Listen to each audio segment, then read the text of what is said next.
À présent, il devint clair à tous que les charges accumulées contre le calife étaient fausses. Cependant, personne ne suggéra une manière de le blanchir des fausses accusations aux yeux de tous. Les révoltes marchent sur Madina. Les chefs retournèrent dans leur province, ils racontèrent au peuple que le calife n'était pas désireux d'éclaircir les choses, ils attendirent le prochain Hadj. À l'approche du Hadj, ces chefs décidèrent d'envoyer de puissants groupes de Bassora, de Koufa et de l'Égypte, apparemment pour le Hadj.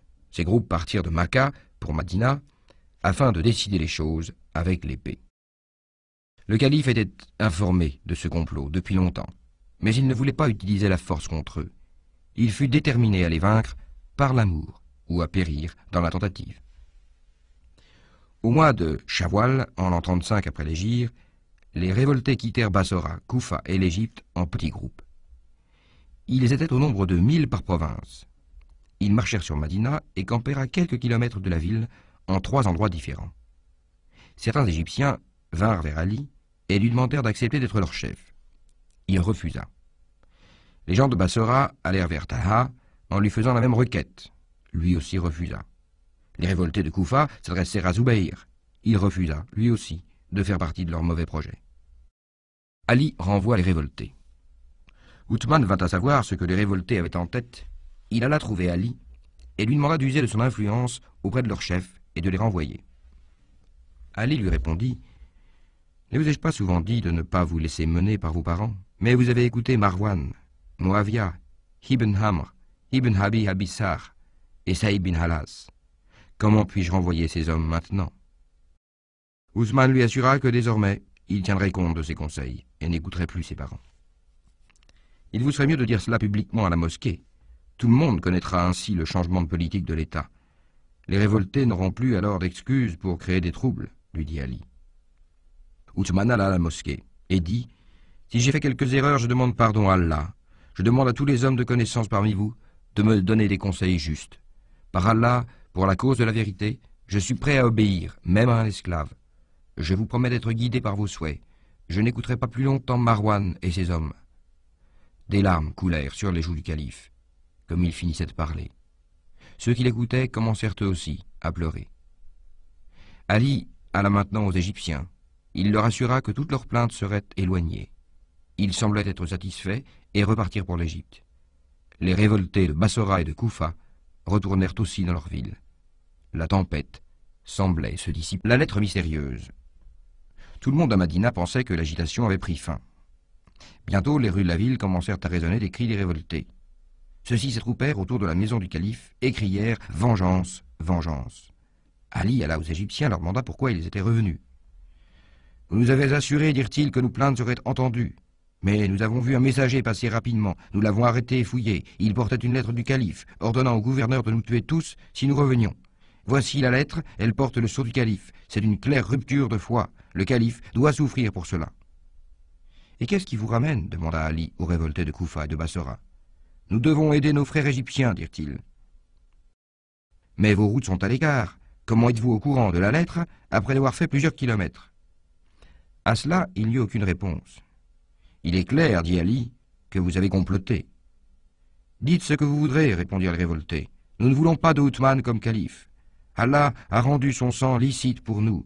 Vous aussi devez aider notre cause. » « Par Allah, répondit Ali, je ne ferai rien avec vous. »« Alors pourquoi nous avoir écrit ces lettres » demandèrent-ils. « Quelles lettres » demanda Ali étonné. « Par Allah, je ne vous ai jamais rien écrit. » Ali vit que les choses étaient au-dessus de son contrôle. Les révoltés semblaient l'entraîner de force.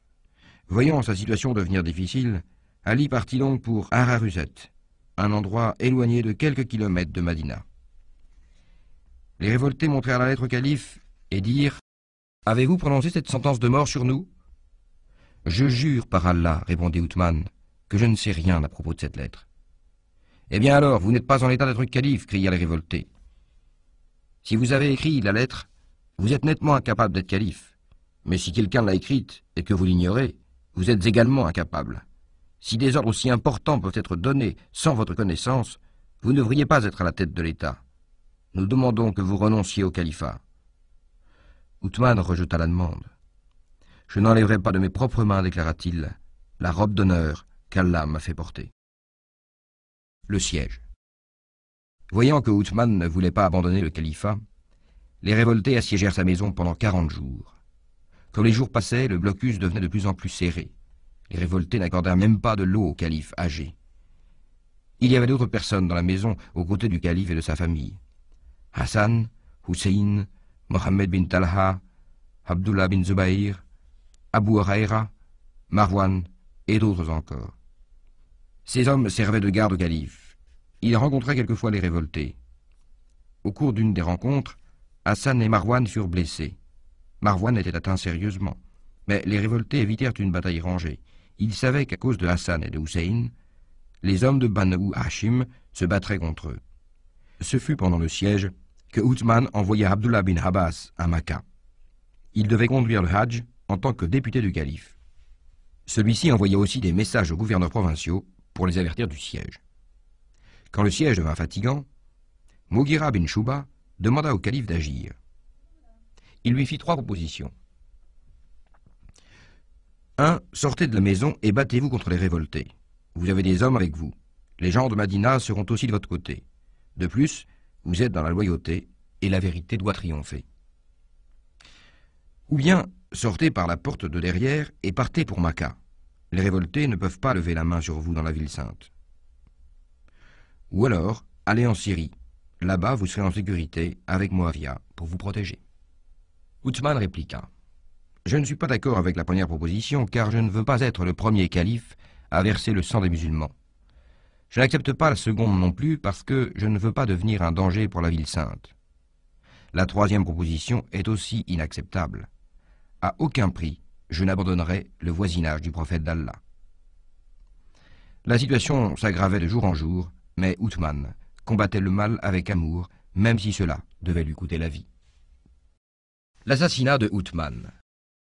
Othman ne se servait que d'une seule arme. Ce fut sa façon et ses mots doux. Du haut de sa maison, à plusieurs reprises, il s'adressa aux révoltés, leur racontant comment il se joignit aux côtés de Mohammed. Il leur rappela aussi les énormes services que le prophète d'Allah rendit à l'islam. Mais ces mots semblaient tomber dans des oreilles de sourds. Désormais, rien ne pouvait les arrêter du mal. Comme la période du Hajj s'approchait, l'anxiété des révoltés s'augmentait car ils savaient que dans quelques jours, des centaines de personnes viendraient. Ils seraient alors aidés par des gens de province. Leur complot fut donc monté rapidement. La maison de Othman était très grande. Hassan, Hussein, Mohammed bin Talha et Abdullah bin Zubayr se trouvaient à la garde à l'entrée principale et de ce fait ils ignoraient ce qui se passait par derrière. Afin de ne pas se faire voir, les révoltés franchirent le mur derrière la maison et se précipitèrent vers l'endroit où se trouvait le calife. Othman, assis, lisait le Coran. Mohammed bin Abu Bakr conduisait les assassins. Il saisit la barbe du calife et tira dessus. « Cher neveu, lui dit Othman, en le regardant droit dans les yeux, si ton père était vivant, il n'approuverait certainement pas ta conduite. » Ne pouvant rien répondre, il se retourna en arrière. Un autre groupe frappa le calife à la tête et le blessa avec l'épée. La fidèle femme du calife, Naïla, eut les doigts tranchés en essayant de défendre son mari. Tous les révoltés se jetèrent sur le calife et lui martyrisèrent le corps. L'un d'entre eux, nommé Amr bin Hamk, lui trancha la tête. Les nouvelles de l'assassinat cruel de Othman furent un coup terrible pour tous. Ali, abasourdi par cette nouvelle, se précipita à Madina. « Où étiez-vous » gronda-t-il ses fils Hassan et Hussein lorsque le calife fut assassiné. Ali fut aussi en colère avec les autres qui se trouvaient à l'entrée principale. Othman fut assassiné un vendredi 17 Zilhidja de l'an 35 après l'Hégire. Après avoir tué le calife, les révoltés pillèrent sa maison et volèrent l'argent du trésor public. Frappés d'horreur, les gens de la ville les observaient derrière leurs portes barricadées. Personne n'osa les arrêter. Madina semblait être aux mains des révoltés. Pendant 3 jours, le corps de Othman fut sans sépulture et il ne fut permis à personne de l'enterrer. Finalement, Ali et quelques autres se réunirent pour prendre une décision. À la demande de Ali, les révoltés permirent l'inhumation. Très tard dans la nuit, 17 personnes transportèrent le corps du calife au cimetière de Madina, où ils l'enterrèrent. Telle fut la fin du 3e calife, Othman, l'apôtre d'amour et de paix, qui voulait à tout prix éviter de répandre le sang dans n'importe quelle circonstance, tricherie, violence. Sa tentative échoua en laissant sa propre vie. Les 12 années du califat de Othman. Uthman fut calife pendant 12 ans. Comparé au califat de Omar, cette période paraît désolante. La fin vit que les forces de l'illégalité avaient le dessus, mais Uthman n'était pas à blâmer pour cela. Le temps de Omar était celui des conquêtes, qui amena une abondante richesse. Omar lui-même pleura quand il vit l'amas de trésors dans la mosquée du Saint-Prophète, parce que, disait-il, la richesse apporte toujours avec elle la jalousie et la malice, qui sont les réelles semences de désunion. Omar avait parfaitement raison. Sa crainte devint réalité dans les années qui suivirent sa mort. Mohammed aussi avait prédit une grande période d'agitation qui devait accompagner la prospérité de son peuple. Il s'éveilla une nuit très troublé.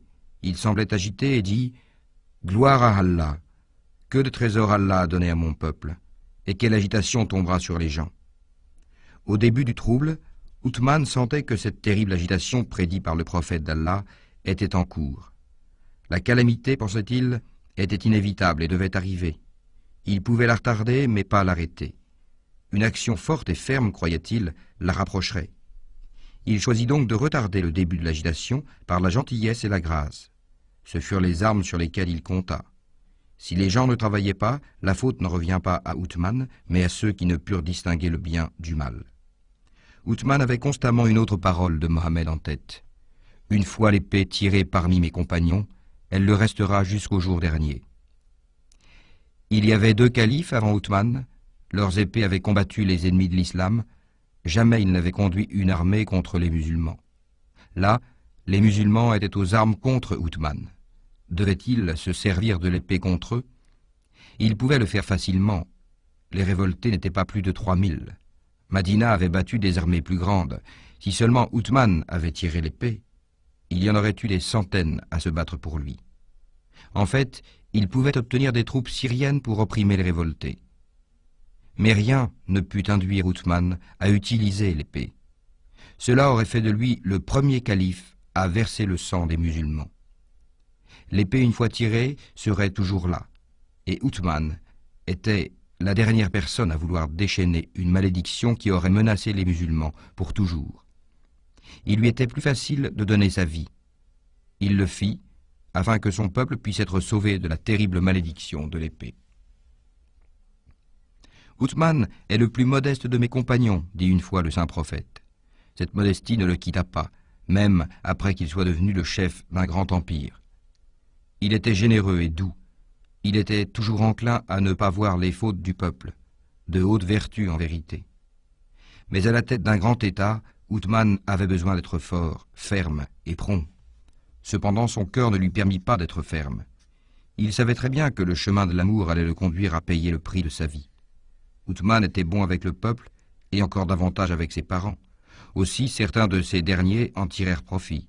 Ils travaillèrent pour rassembler tous les pouvoirs dans leurs mains. Beaucoup de postes importants de l'Empire étaient occupés par eux ou par leurs amis. Marwan avait un tel appui du vieux calife que parfois il agissait en son nom sans lui dire ce qu'il faisait. Le calife fut critiqué pour les actes de Marwan. Le courage et la foi montrés par Uthman ont peu d'égaux dans l'histoire. Il estimait le voisinage du prophète d'Allah plus que toute autre chose, même sa vie. Rien ne put l'éloigner de Madina, lieu où repose Mohammed. La mort était près de lui, mais il l'accueillait bien, car elle l'enverrait dans une tombe de cette ville bénie.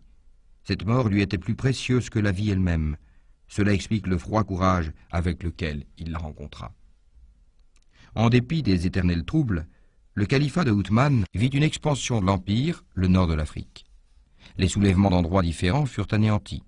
Byzance ne se permit plus de tirer profit de ces troubles constants de l'islam. Au fond, l'assassinat de Uthman fut le résultat de différences politiques. Une partie voulait un autre calife, mais la méthode qu'elle utilisa pour cela fut malheureuse. Jusqu'ici, le calife était choisi par vote général du peuple. Les compagnons étaient les chefs de l'opinion publique.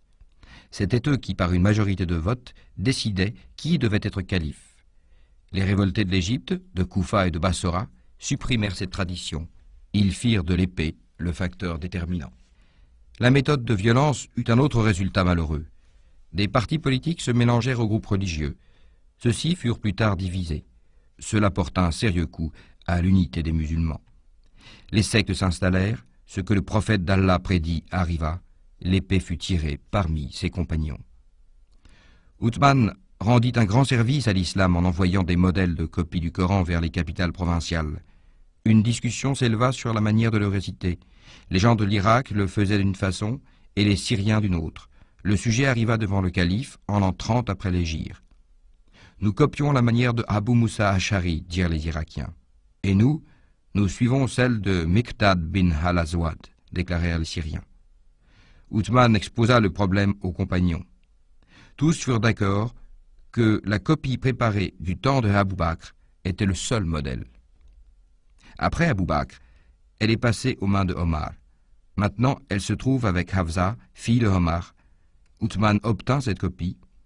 On avait demandé à Zayd bin Thabit, le scribe de la révélation, d'en préparer 7 copies. Il fut aidé par 3 hommes qui savaient le Coran par cœur. Zayd le savait aussi par cœur. D'abord, il écrivit tout le livre de mémoire, puis il le lut à l'assemblée des Muhajirin et des Ansars en 3 fois. Ensuite, il compara cette copie avec celle qui était avec Hafsa. Les deux étaient identiques. 7 copies de plus furent écrites et envoyées dans les différentes parties du pays. Ici, un mot doit être dit sur les relations entre Uthman et Ali. Ce dernier n'était pas d'accord sur quelques points. Ali désapprouvait particulièrement ceux qui agissaient au nom du calife. Cependant, il ne fit rien qui puisse faire du tort au calife. Il le conseillait de se débarrasser de Marwan et des autres Omeyyades. Il persuada aussi les révoltés de renoncer au mal. Il refusa nettement d'aider leur mauvaise cause de n'importe quelle manière. Quand Ali sut que les révoltés avaient refusé de l'eau au calife, il alla vers eux et dit « Ô peuple, vous êtes dans le mal. Un tel acte n'est pas profitable aux musulmans. Même les non-musulmans ne font pas cela. Pourquoi refusez-vous les vivres et l'eau au calife? Quand les Iraniens et les chrétiens faisaient quelqu'un prisonnier, ils lui donnaient à manger et à boire. Quel mal vous a fait Uthman? Pourquoi l'avez-vous assiégé ?» Ces mots n'eurent aucun effet sur les révoltés. Ali, voyant cela, lança son turban dans la maison de Uthman. Il voulait faire savoir au calife qu'il n'avait pas eu de succès dans sa plaidoirie auprès des révoltés. Uthman savait que Ali était sincère. Il n'a jamais dit un mot contre lui. Tout ce qu'il a dit, c'est que Ali devait être plus actif dans son appui. Mais pour cette tiédeur, Ali avait ses raisons. Pour lui, tous les troubles étaient dus au conseiller d'Uthman. Il voulait qu'il s'en aille. Les révoltés demandaient la même chose. Uthman assura Ali qu'il les destituerait. Il le dit publiquement à la mosquée. Cela éloigna tout désaccord entre les deux gendres de Mohammed. Ils furent encore une fois si près l'un de l'autre comme jamais ils ne l'avaient été. Mais rien ne put être plus odieux aux révoltés. Partout, ils utilisaient le nom de Ali pour semer le mécontentement. Comment purent-ils le voir aux côtés du calife? Aussi, ils écrivirent une lettre. Cela mit Uthman et Ali dans une situation embarrassante et donna aux révoltés une bonne excuse pour devancer leurs mauvais projets. Ils refusèrent simplement d'écouter Ali. Celui-ci se sentait sans aide. Il ne put rien faire à cause de la lettre mystérieuse. Il quitta donc la ville, et cependant il ordonna à ses fils de monter la garde à la porte du calife. La chose la plus remarquable fut la foi de Uthman. Il avait entendu le prophète d'Allah dire « La guerre civile, une fois commencée, ne connaîtra plus de fin ». Uthman ne voulut pas être l'homme qui la commence. Il ne permit à personne de tirer l'épée pour sa cause. Le dernier jour de sa vie, il y eut un combat entre les révoltés et les gardes. Les révoltés voulaient entrer de force dans la maison.